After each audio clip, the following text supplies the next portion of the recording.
Comrade Marcus here, today to discuss the 2022 Indian-occupied Punjab elections. So just some general knowledge, there is 117 members that will be elected into the assembly. 59 of those members are needed from the same party to form a government coalition. The election date is February 20th, 2022. The results will be declared the next month in March. Let's get into it right now. Alright, so the forming government right now with 79 seats is the Indian National Congress. And the official opposition is the Aam Aadmi Party, AAP, with 12 seats. Shromi Akali Dal is also up there with 13 seats. The BJP coalition, which consists of BJP, Punjab Lok Congress, and Shromi Akali Dal Sinyakwat, consists of 7 seats. While right now the Lok Insaf Party, the two Bain brothers, have 2 seats in Ludhiana. And there are 4 vacant seats right now in the parliament. Here are visuals of each of the party symbols. Indian National Congress with their 79 seats, AAP and Shromi Akali Dal up there in the 2nd and 3rd place, Lok Insaf Party with 2 seats, and the BJP coalition here with 7 seats total, and those 4 vacant seats. So this is what right now the parliament looks like in Punjab. The current chief minister is Charanjit Singh Channi, and he came from the Indian National Congress. He is the Dalit, and he was not elected. Captain Amrinder Singh was elected by the Indian National Congress.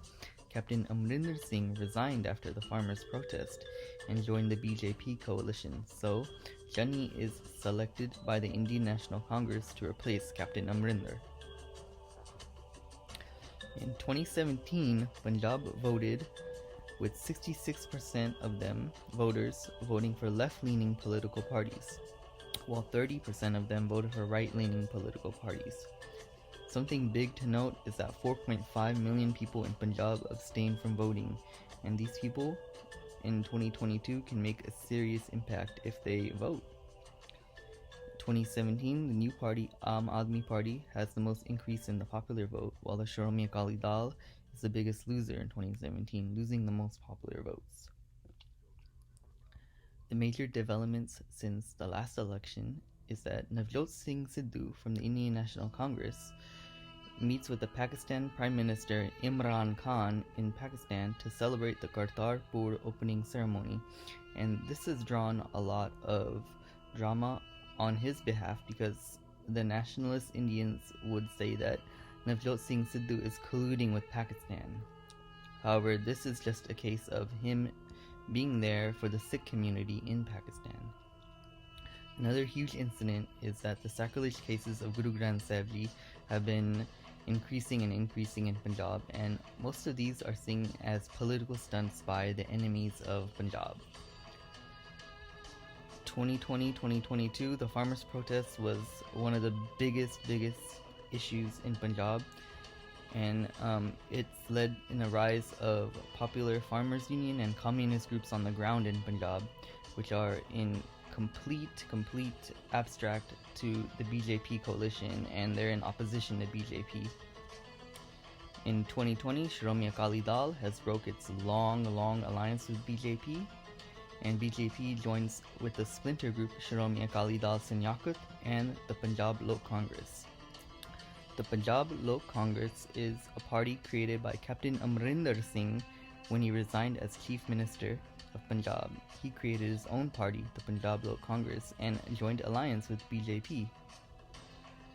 The Shromi Akali Dal joins alliance with BSP, which is a different party. Aam Aadmi Party dominates in the local Chandigarh elections, and Bhagwant Mann is named the chief ministerial candidate for AAP. This month, the Punjab Democratic Alliance, which is a left-wing coalition, is dissolved, and those communist groups join with the Farmers Union Alliance. So this is where the workers and the peasants and those farmers are in Punjab. This is where they're organizing. They're not with any of the major parties. They're forming their own coalition here. Here is a list of all of the candidates and parties in Punjab. There are 15 total candidates. Last year, in 2017, I apologize, in 2017 there were only 8 parties in Punjab, and now as you can see here there are 15, so it's doubled, and this is very complicated. There's lots of groups here fighting for power in Punjab. So here is the images of each of the parties, and you can see BJP has their infamous lotus flower, Indian National Congress has their hand, the AAP has a broom, and these communist parties, they have their hammer and sickles, which represent agriculture, which is very important in Punjab. Here are each of the party leaders, and if you look at them, a lot of them are wearing turbans. I think maybe 12 of the 15 party leaders here are turbaned Sikhs. So that's very important too for the culture of Punjab, that the chief minister is a Sikh, because maybe about 70-60% of the population in Punjab are Sikhs. Party ideologies, there are your liberal parties up there, Indian National Congress, Aam Aadmi Party, and then you have your conservative parties like Shromi Akali Dal and BJP and Punjab Lok Congress, which are really right-wing parties. And then you have your far left-wing parties like the communist parties and these farmers union. The only party here that advocates for Khalistan is the Shromi Akali Dal Amritsar, which is led by Simranjit Singh Mann.